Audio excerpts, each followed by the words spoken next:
Good evening. Thanks very much for joining us on India Business Hour. I'm Shireen Bhan. The headlines we're tracking for you tonight. The Sensex and the Nifty hitting their highest level in 13 months as stock markets across the world rise after positive US inflation data overnight. The Nifty Bank hits a record high. The rupee posts the biggest rally in 4 years, gaining over 100 paise against the dollar. On her first visit to India as the US Treasury Secretary, Janet Yellen sends a message to China, calls for efforts to make supply chains resilient through friendshoring, meets Finance Minister Nirmala Sitharaman, visits the Microsoft campus in Noida. India's industrial production grows 3.1% in September ahead of estimates. Growth in mining, manufacturing, electricity and capital goods shows significant jump. Consumer durables and non-durable growth continues to contract. Automaker M&M reports a 39% growth in profit and a 57% rise in revenue ahead of expectations in Q2.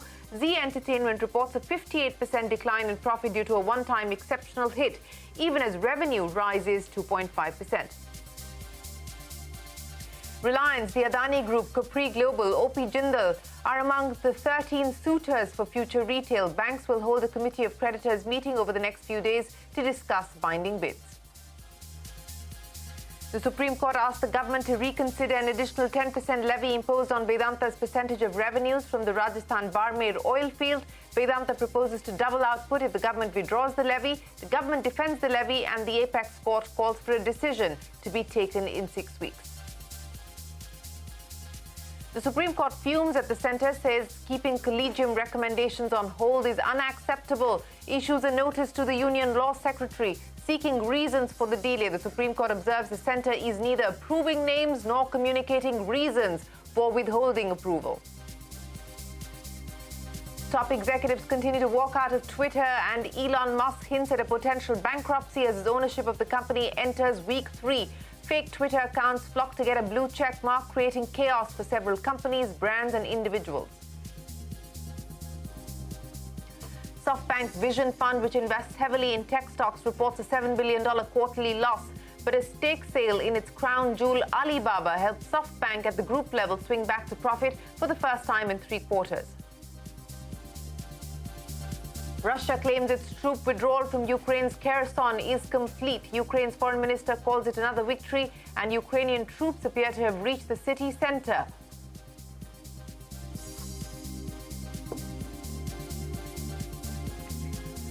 Well, let's start this Friday evening with the market action. Inflation easing in the US, and that sparked a rally across global stock markets. The Wall Street hitting its highest level in 13 months. The Sensex gained over 1,100 points and the Nifty rallied over 300 points today. Bank stocks continue to lead the charge with the Nifty Bank Index ending at a record high. Today, though, mid-caps underperformed with the index ending barely in the green. Prashant is standing by to wrap up the market action for us. A strong close, Prashant.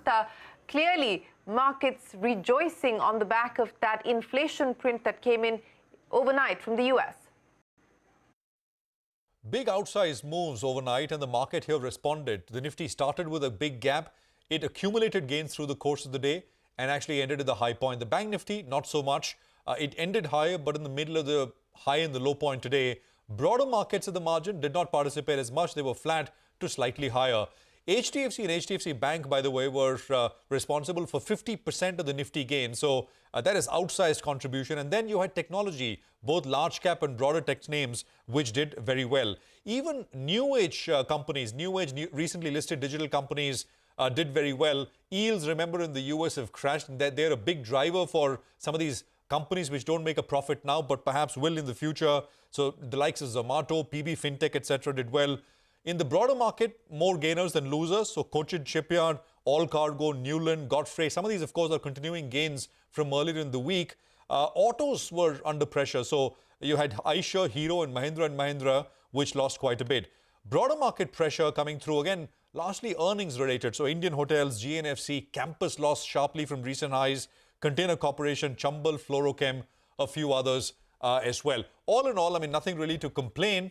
I think follow-through in global markets will be important because we've had very large moves and you want to see a continuation, maybe not the same kind of gains, but in the same direction if gains continue. Newer highs here in India are not very far away. Back to you.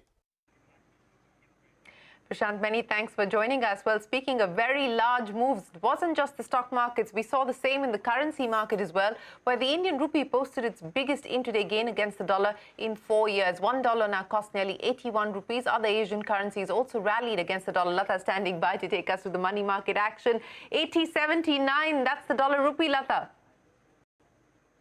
Big rally is seen in the rupee. It is at now 7-week highs. And this is in concert with all Asian currencies, largely because, of course, of the dollar fall. Now, the added advantage for India is that because of the return of risk appetite, one sees more dollar inflows as well from the FPIs.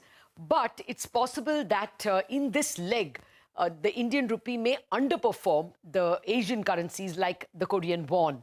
One, because those, underperformed all this while, and therefore there is more reason for them to rally.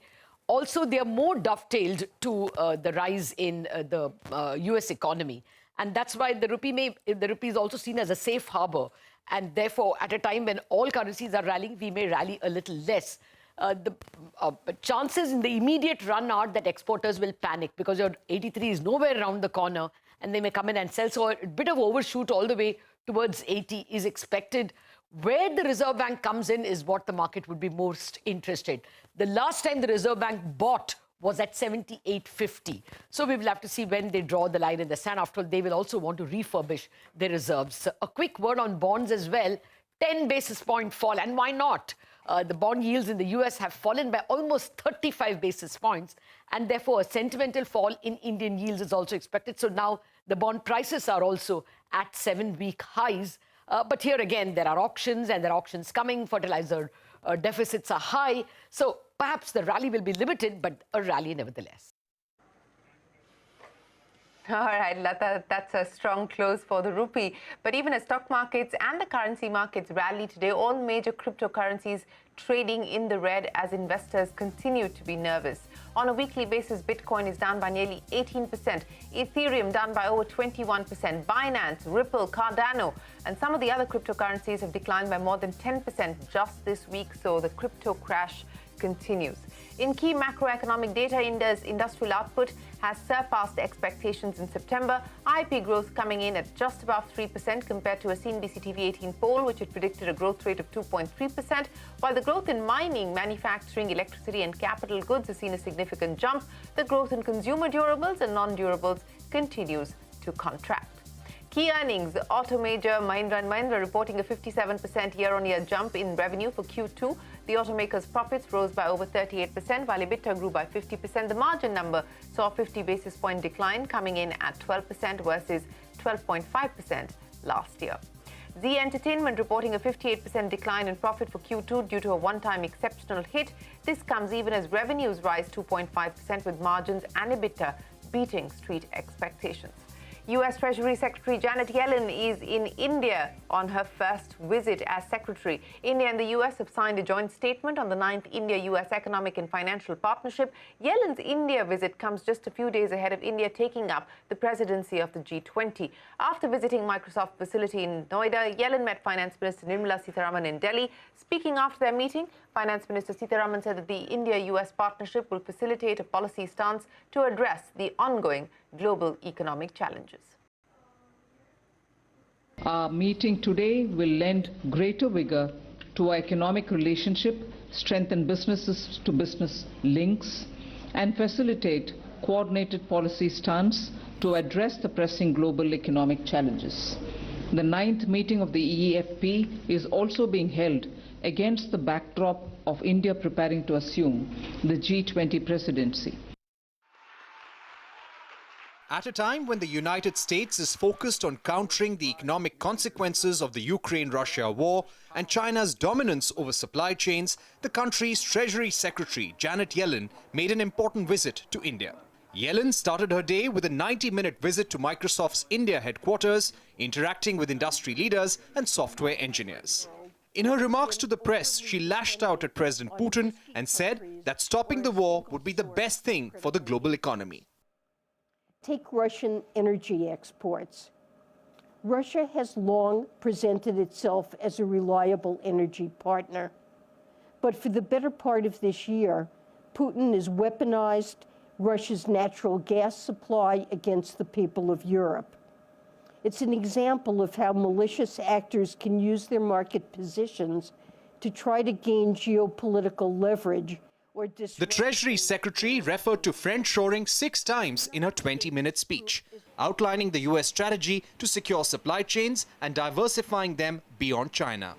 Or disrupt trade for their own gain. The United States is pursuing an approach called friendshoring to diversify away from countries that present geopolitical and security risks to our supply chain. To do so, we're proactively deepening economic integration with trusted trading partners like India. Our strategy will also create redundancies in our supply chain to mitigate over-concentration risks. Referring to democratic values more than 10 times in her speech, Yellen said that democracies are at an inflection point. We're living at a critical time for the cause of freedom around the world. Democracies require our constant attention and nurturing. It's important for all democracies to renew our commitment to civil liberties and human rights, including for all our minorities at home and abroad.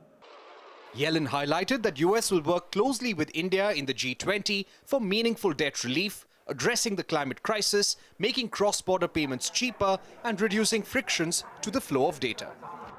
Secretary Yellen said that India-US ties are strong and will only deepen over time. Her message was very clear that US would like to vigorously pursue economic integration with India, and India is a critical partner for implementing the US vision on secure and reliable supply chains. With video journalist Rajinder from the Microsoft headquarters in Noida, this is Parikshit Luthra. That's the US Treasury Secretary Janet Yellen in India, stressing on the need for friendshoring. Now, the Supreme Court has asked the government to reconsider an additional 10% levy imposed on Vedanta's percentage of revenue from Rajasthan's Barmer oil fields. Vedanta's proposed to double output if the government withdraws the levy. The government has defended the levy. The apex court has called for a decision to be taken in 6 weeks. The top court has deferred hearing on the ED's plea against quashing of a case against Indiabulls Housing Finance. In September, the Delhi High Court had quashed ED's ECIR report against the company, which accused it of loaning money to related entities to shore up its stock price. The next hearing will be held on the 28th of November. A day after CNBC-TV18 reported that the Jalan Kalra Consortium is likely to miss deadlines to pay lenders and employees, the consortium has passed on the blame to lenders. In a statement to CNBC-TV18, the consortium said that the deadlines were set on assumptions that banks will transfer ownership within 180 days of the effective date, which is the 20th of May 2022. The consortium adds, since the handover from the lenders is still awaited, the revised payment timelines are yet to be determined. But as we reported yesterday, the lenders are of the very clear view that the payment needs to be done before ownership can be transferred. So let's see where this leaves the jet relaunch. On to a CNBC-TV18 news break that has now been confirmed. 13 players are in the race to acquire future retail, including Reliance and Adani. Ritu Singh, who broke the story last night, joins us now with the names of the 13 suitors. Ritu. Well, thanks for that. The biggest names in corporate India, from Reliance to Adani, are vying for the assets of future retail under the Insolvency and Bankruptcy Code. We had reported this earlier, and it is now official. We understand there were 16 EOIs that were submitted, but only 13 plus 1, which is still under consideration, have been finalized. Some of the players have dropped out and the others did not make the cut. Now, Reliance's bid is hardly a surprise, given it was already in talks with future retail to acquire its assets, a deal which, of course, did not materialize because of legal issues. Adani is a surprise entry here, and it is bid through a joint venture which is called April Moon Retail Private Limited, a JV between Adani Airport Holdings and the promoters of Flamingo Group. Then you have other names like Nalva Steel, which is an OP Jindal Group company, Capri Global Holdings, and some lesser known names as well, like Dharampal, Satyapal, Shalimar Corporation, and so on. Now, in terms of what assets future retail still has, which is a big question mark, according to EOI documents, it still has access to around 302 leased retail stores, which includes about 30 large format stores like your big bazaars and 272 small format stores across the country. But remember, there are claims of over 21,000 crores from the financial creditors alone. So we'll have to see how many of these bidders actually, submit binding bids when it comes to it. November 20th is by when we're expecting the final list of suitors to be drawn up, and from there the bids will be then invited. Okay, Ritu, many thanks. It is the third week of Elon Musk's reign at Twitter. He has dissolved the board, fired several employees, and the churn at the top continues with more executives taking the exit. His attempt at overhauling the platform's verification process is sparking chaos. Fake accounts have now gotten a blue tick and are creating chaos for several companies, brands, and individuals. Manat Chugh reports on the erosion of trust and the challenges facing Twitter and Elon Musk. Twitter Blue, a premium paid monthly subscription service which has come to replace the platform's original verification system, is now active across several countries. But the launch of the subscription model has been followed by a massive influx of misinformation. Twitter Blue has enabled a wave of verified impersonators with a slew of parody accounts of celebrities, politicians and corporations, stirring confusion and chaos. Take this for example. A fake verified account posing as a pharmaceutical company, Eli Lilly, offered free insulin via a tweet, causing the company to apologize and clarify that the account was a fake one. A parody account for Nestle, a fake Tesla account, and several brands like Nintendo, Roblox, BP were on the receiving end of such pranks. That's not all. The platform has also seen fake profiles of former US President George W. Bush, NBA star LeBron James, and former UK PM Tony Blair make controversial claims. While Elon Musk finds many such tweets funny, he has said that accounts engaged in parody must include parody in their name and that tricking people is not okay. Amidst all this chaos, reports suggest that Twitter Blue subscription is likely to cost 719 rupees per month in India, which is slightly higher than the price in US. This goes against Musk's promise that the price will be adjusted proportionate to the country's purchasing power. But Musk has more problems to solve. The exodus of senior employees continue.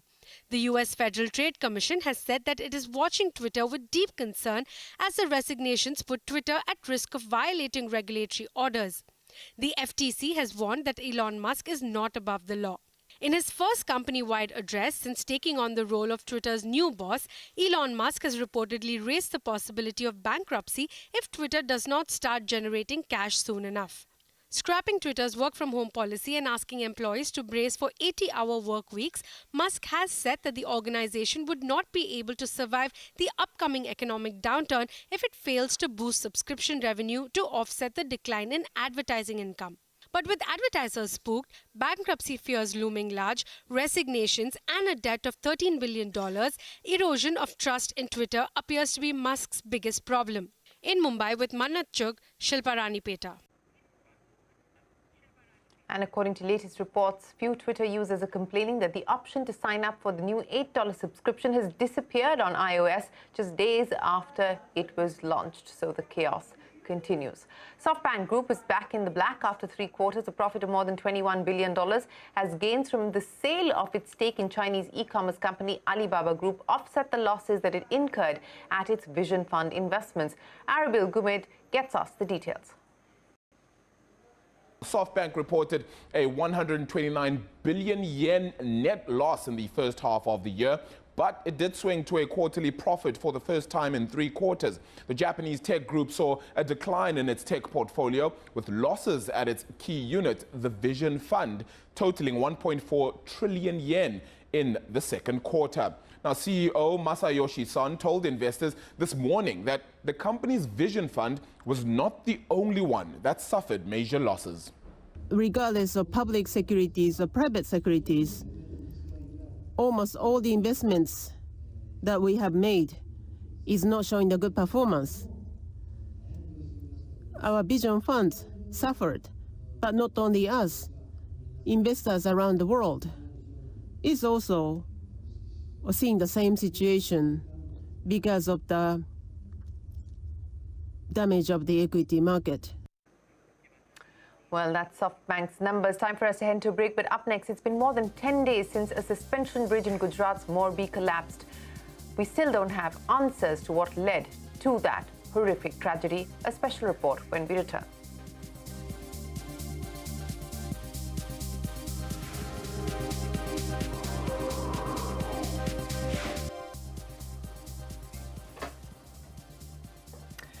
It's been close to 2 weeks since the suspension bridge in Gujarat's Morbi collapsed, days after it was reopened, killing 140 people, injuring many more.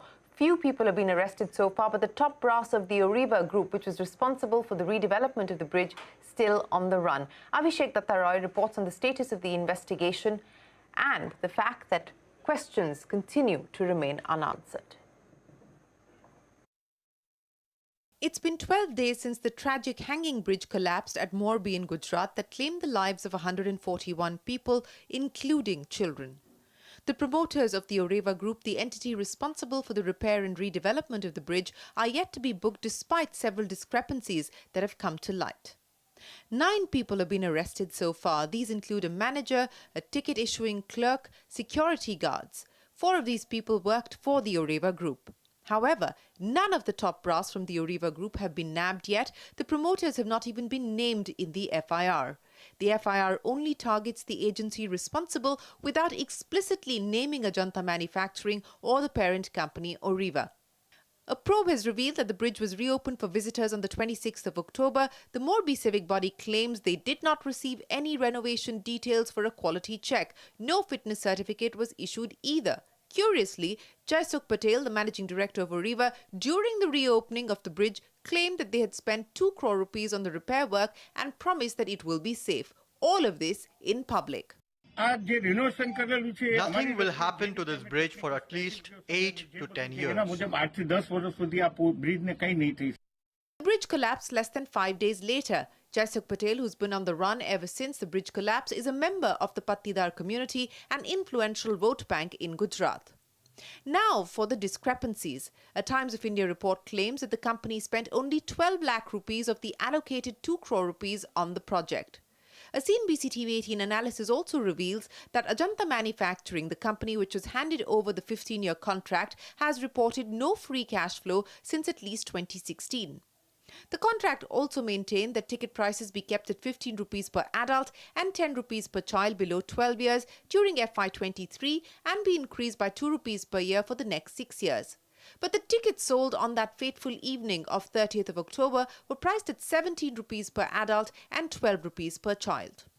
A special investigation team appointed by the Gujarat police has yet to submit its report on the incident, even as the Gujarat High Court has taken suo motu cognizance of the issue and asked the state government and local authorities to submit a status report by Monday, the 14th of November.